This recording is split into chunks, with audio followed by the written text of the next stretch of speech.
বিসমিল্লাহির রহমানির রহিম। শাসক উপজেলা কলেজের সকল ছাত্রছাত্রীকে শুভেচ্ছা জানিয়ে অনলাইন ক্লাস শুরু করছি। শিক্ষার্থীরা, আমরা কিন্তু অনির্দিষ্ট যৌগজ ইতিমধ্যে শেষ করে ফেলেছি। আজকে আমরা 10F অধ্যায় অর্থাৎ নির্দিষ্ট যৌগজ শুরু করব। তো আমরা আগেই বলেছিলাম যৌগজীকরণ দুই প্রকার। প্রথম অংশ ছিল অনির্দিষ্ট যৌগজ, আজকে আমরা শুরু করছি নির্দিষ্ট যৌগজ। তো আমরা প্রথমে জেনে নিই নির্দিষ্ট যৌগজটা কি। দেখো, যে কোনো function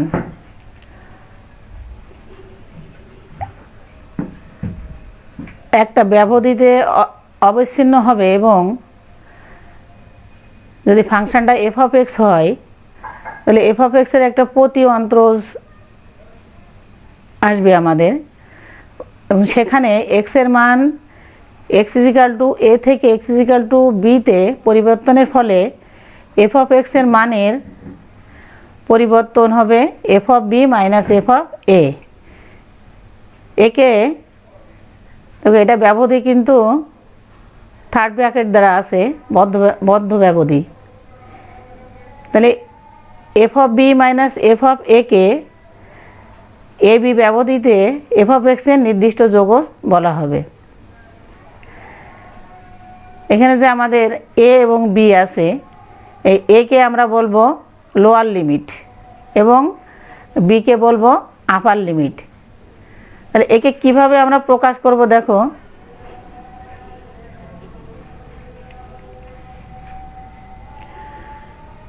integration a to b f of x dx is equal two,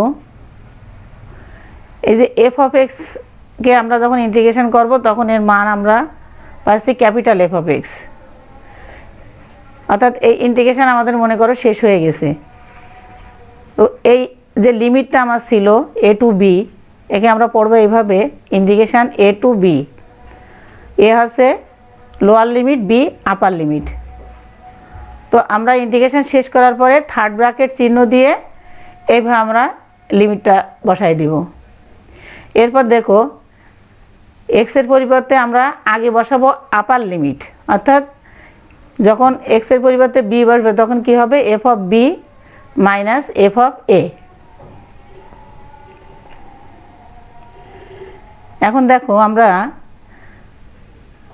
যে কোনো ফাংশন এখানে আমরা এফ অফ এক্স দ্বারা বুঝাইছি। তো এই নির্দিষ্ট যৌগজ নির্ণয় করার পদ্ধতি কি আমরা সেটা শিখব। তো এখানে আমাদের আছে integration a to b f of x dx নির্ণয় করার পদ্ধতি।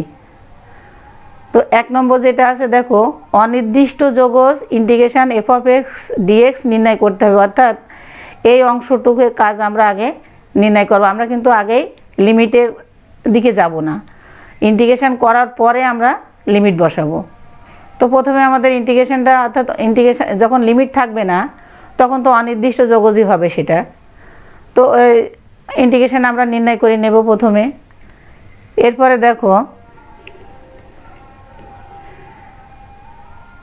ইন্টিগ্রেশন যখন আমরা F of x capital F of x small F of এক্সের যখন আমরা ইন্টিগ্রেশন নির্ণয় করছি তখন হয়ে যাচ্ছে ক্যাপিটাল এফ অফ এক্স। তো এই ক্যাপিটাল এফ অফ এক্সকে আমরা কি বলছি, আমরা যখন ইন্টিগ্রেশন শেষ হয়ে যাবে তখন সেটাকে আমরা থার্ড ব্র্যাকেটের ভিতরে রেখে দেব, দিয়ে লিমিটটা বসাই দেবো এ টু বি, অর্থাৎ এই আকারে যেটা আছে এই আকারে। আমরা আগেই বলেছি যে এখানে বিটা আপার লিমিট এবং এ লোয়ার লিমিট। এরপর এফ অফ এক্সে এক্স ইজিক্যাল টু বি এবং এক্স ইজিক্যাল টু এ বসিয়ে F of B minus F of A নির্ণয় করতে হবে, আর এই মানটি হবে আমাদের নির্দিষ্ট যৌগজ।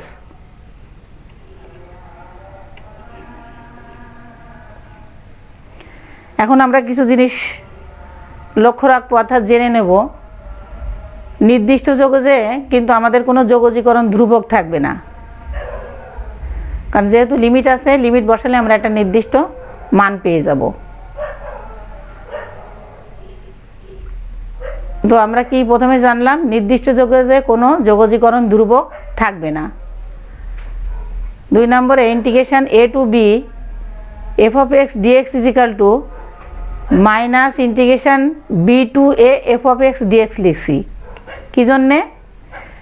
যখন আমরা লিমিটটা পরিবর্তন করব, অর্থাৎ a এবং b এর পরিবর্তে যদি তোমার এখানে থাকে 1 2, তো আমরা যখন এই লিমিটটা লোয়ার লিমিট আপার লিমিটে দেবো এবং আপার লিমিট লোয়ার লিমিটে নিয়ে আসবো, তখন আমাদের একটা মাইনাস আসবে আগে, তারপর আমরা লিমিটটা পরিবর্তন করে ফাংশন লিখে দিব।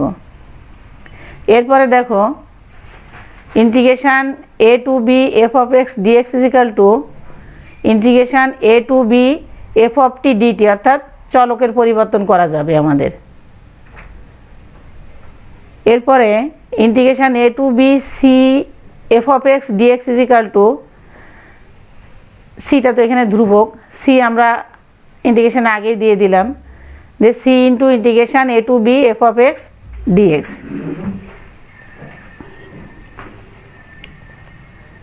5 নম্বরে দেখো integration 0 to a f of x dx is equal to integration 0 to a f of a minus x into dx, অর্থাৎ এর আপার লিমিট বিয়োগ এখানে যে ফাংশনটা থাকছে সেটা ইন্টু dx। 6 নম্বরে integration a to b f of x dx is equal to integration a to c f of x dx plus integration c to b f of x dx, এভাবে ভেঙে লেখা যায়।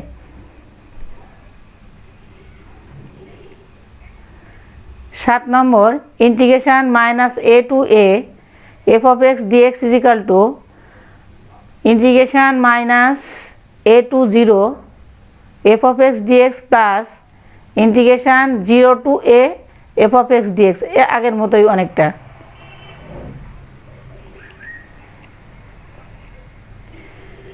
এরপর আমরা যে জিনিসটা জানবো সেটা হচ্ছে ফাংশন পরিবর্তন করার ক্ষেত্রে যোগজীকরণের সীমা অবশ্যই পরিবর্তন করতে হবে। এটা আমরা অঙ্ক করার সময় তোমাদের আবার একবার বুঝাই দেব, এটা কিন্তু খুব গুরুত্বপূর্ণ।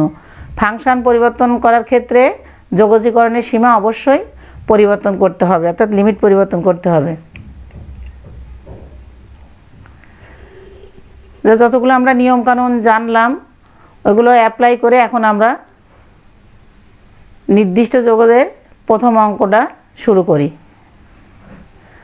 সমস্যা 1 নম্বর দেখো ইন্টিগ্রেশন 0 to 3, অর্থাৎ লোয়ার লিমিট 0 আপার লিমিট 3, আর আমাদের অঙ্কটা কি আছে 3 minus 2x plus x square into dx। তো একদম কিন্তু অনেক সোজা একটা যোগজীকরণ। তো প্রথমে আমরা কি বলছিলাম যে লিমিট বাদেই এই অংশটাকে আমরা আগে যোগজীকরণ নির্ণয় করে নেব। তো তোমরা তো আগেই জেনে ফেলেছো কিভাবে আমরা যোগজীকরণ শিখেছি। এখানে আমরা পার্ট টু পার্ট যদি আলাদা আমরা ইন্টিগ্রেশন ভাঙাই দিই তাহলে কি হয়, লেখা যায় কি 3 ইন্টিগ্রেশন 1 into dx, তারপরে minus 2 integration x dx plus integration x square dx। যদি এইভাবে আমরা লিখে পরের লাইনে আমরা যোগজীকরণ নির্ণয় করি তাহলে 1 into dx মানে কি হয় x, minus 2 into x integration x dx যদি আমরা করি তাহলে কি হবে integration x to the power 1 + 1/1 + 1, অর্থাৎ x square by 2 plus integration x square dx x to the power 2 + 1 divided by 2 + 1, অর্থাৎ x³ ডিভাইডেড বাই 3। এইবার দেখো আমরা কি বলছিলাম, এর যখন ইন্টিগ্রেশন নির্ণয় করা হয়ে যাবে তখন আমরা কি করব, একটা থার্ড ব্র্যাকেট দিয়ে এটা আবদ্ধ করে লিমিটটা বসাই দিব 0 to 3। এখন আমরা কি বসাবো, লিমিটটা বসাই দেব। বসানোর ক্ষেত্রে কি আপার লিমিট কিন্তু আগে বসাতে হবে। তো দেখো আপার লিমিট আমাদের লোয়ার লিমিট 0, আপার লিমিট ছিল 3। তো যখন আমরা 3 বসাচ্ছি এক্সের পরিবর্তে, তাহলে কি হচ্ছে 3 × 3 মানে 9 মাইনাস 2 × x²/2, তার 2 আর 2 তো কেটে যায়, আর 3 স্কোয়ার মানে 9 প্লাস 3 কিউব, 3 কিউব করলে কত হয় 27/3 মানে কাটাকাটি করলে 9ই আসে। এরপর দেখো আমরা একটা মাইনাস দিব সূত্র অনুসারে। এরপর আমরা 0 বসাবো। তাহলে 0 বসালে কী হবে, সবগুলোই তো 0 এসে যাবে। 3 × 0 মাইনাস 2 × 0 প্লাস 0, এই জন্য আমরা শুধু 0 রেখে দিয়েছি। এবার এটা যদি আমরা ক্যালকুলেশন করি, সেটাও প্লাস মাইনাসে 9 কেটে যেয়ে 9 থাকবে।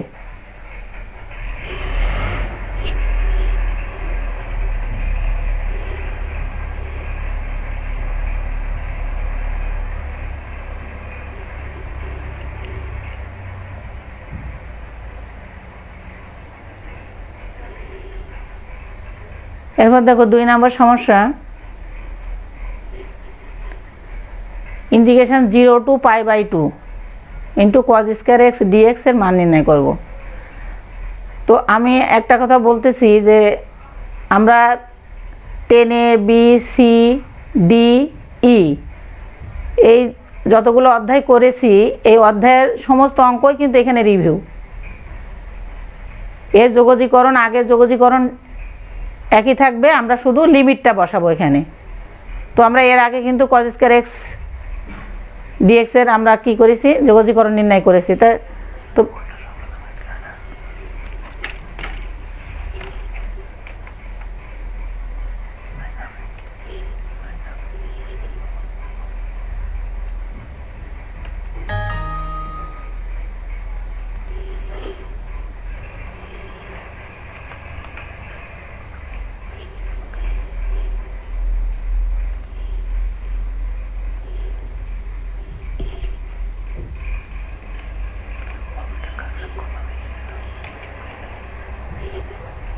প্রথম অঙ্কটা আমাদের শেষে ওই যে 0 হয়ে গেছিল, এটা কারেকশন করে আসলাম।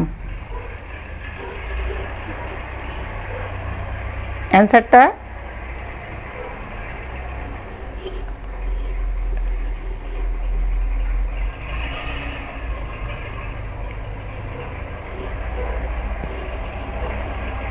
তো দেখো আমরা যেখানে ছিলাম, তো এখানে এই অঙ্কটা যদি আমরা করতে যাই, তো আমরা কি করব, এটা একটা সূত্রে নিয়ে আসবো। নিয়ে আসতে গেলে কী হবে, এখানে একটা 2 দরকার হবে আমাদের। প্রথমেই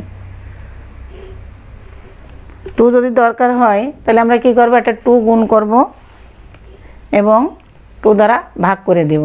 তো দেখো integration 0 to π/2 cos² x dx is equal to, একটা 2 গুণ করেছি এবং 2 দ্বারা ভাগ করে ব্যালেন্স করে নিয়েছি। Integration 0 to π/2 2 cos² x dx, এই সূত্র কি তোমরা জানো, সূত্র 2 cos² x dx এর সূত্র 1 + cos 2x। তো আমরা half integration 0 to π/2 1 + cos 2x dx। এখন এইটুকুর আমরা ইন্টিগ্রেশন নির্ণয় করব। তো 1 × dx এর ইন্টিগ্রেশন কি করলে কি হয়, x হয়, plus integration cos 2x into dx যখন নির্ণয় করব, তখন কি হবে, ইন্টিগ্রেশন cos 2x মানে sin 2x। আর আমরা আগেই বলেছি এখানে x এর সহগ যেটা থাকবে সেটা দ্বারা ভাগ হয়ে যাবে। তাই এখানে x এর সহগ কত আছে 2, দেখো 2 দ্বারা ভাগ হয়ে গেছে। তো আমাদের ইন্টিগ্রেশনের কাজ শেষ। এখন আমরা একটা থার্ড ব্র্যাকেট দিব, এই থার্ড ব্র্যাকেট দিয়েছি 0 to π/2 লিমিট বসাই দিয়েছি। এখন আমরা এই লিমিটটা x এর পরিবর্তে বসাই দিব। তো আমরা প্রথমে কি বলেছি, আপার লিমিট বসাবো। তো x, তো x এর পরিবর্তে কি বসাবো, π/2, এই যে π/2 বসাইছি, প্লাস sin 2 × π/2, 2 কেটে যে sin π, এই যে sin π / 2। আমাদের আপার লিমিট বসানো শেষ, সূত্র মতে একটা মাইনাস। এবার দেখো 0 বসাবো। তো x এর মান 0 বসালে 0ই হয়, প্লাস sin 0 মান sin 0/2। তা sin 0 এর মানে আমরা জানি জিরো হয়। তো আমার এইটুকু পুরো অংশ জিরো হয়ে গেল। এখানে সাইন 180 ডিগ্রির মানও জিরো। তো আমাদের থাকতেছে হাফ ইন্টু π/2 অর্থাৎ π/4 অ্যান্সার। চলো আমরা পরবর্তী সমস্যায় যাই।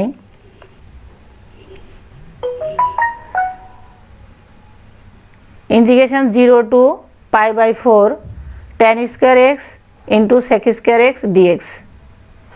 তোমরা অঙ্ক দেখে নিশ্চয়ই বুঝতে পারছো এর আগের অধ্যায়ে আছে অঙ্কটা।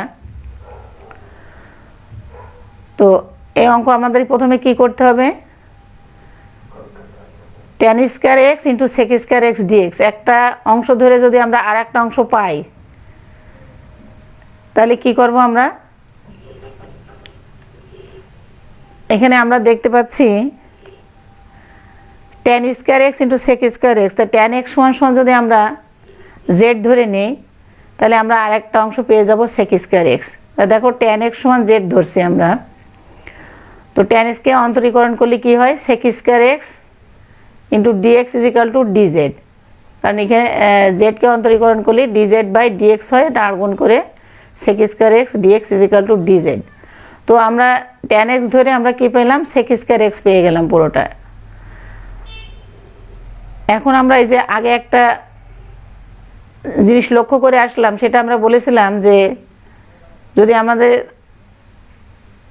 ফাংশনের পরিবর্তন করতে চাই তাহলে আমাদের অবশ্যই কি লিমিট পরিবর্তন করতে হবে। তো আমরা যেহেতু এখানে ফাংশন একটা ধরে নিয়েছি, পরিবর্তন করে নিয়েছি, তো আমাদের লোয়ার লিমিট ছিল 0। তো আমরা এখানে x এর মান প্রথমে 0 বসাবো।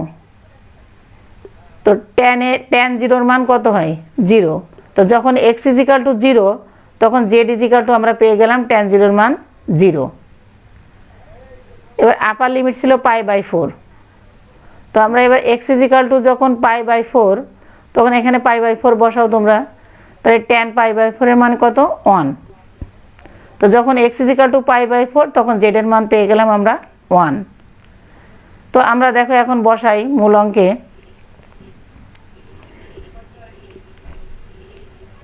আমাদের অঙ্কটা ছিল 0 to π/4 tan square x into sec square x dx.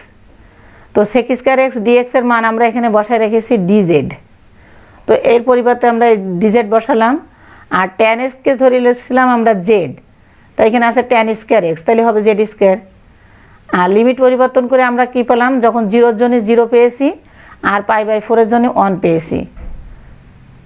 তো আমাদের এখন কাজ হচ্ছে কি, আগে ইন্টিগ্রেশনটা নির্ণয় করা। তো জেড স্কোয়ারে ইন্টিগ্রেশন করলে আমরা কি পাই, z3/3। তো z3/3, এবার আমরা কি থার্ড ব্র্যাকেট দিয়ে লিমিটটা বসাই দিয়েছি 0 টু 1। এখন আমরা কি করব, লিমিট বসাবো। তো এখানে আপার লিমিট হচ্ছে 1। তো 1/3 এটা ধ্রুবক আগে রেখে দিয়েছি। তো z3 মানে 1³ মাইনাস 0 বসাবো। তো 0³ মানে তো 0ই হয়। তো এরপরে দেখো 1³ মানে 1/3, এটাই হচ্ছে অ্যান্সার। তো শিক্ষার্থীরা আজকে এই পর্যন্ত আমরা শেষ করছি। 10F এর কিন্তু অনেক অঙ্ক আছে, তোমরা বাসায় প্র্যাকটিস করবে, আর বিগত অধ্যায়ের অঙ্ক সব। তো ভালো থাকো, সুস্থ থাকো, আল্লাহ হাফেজ।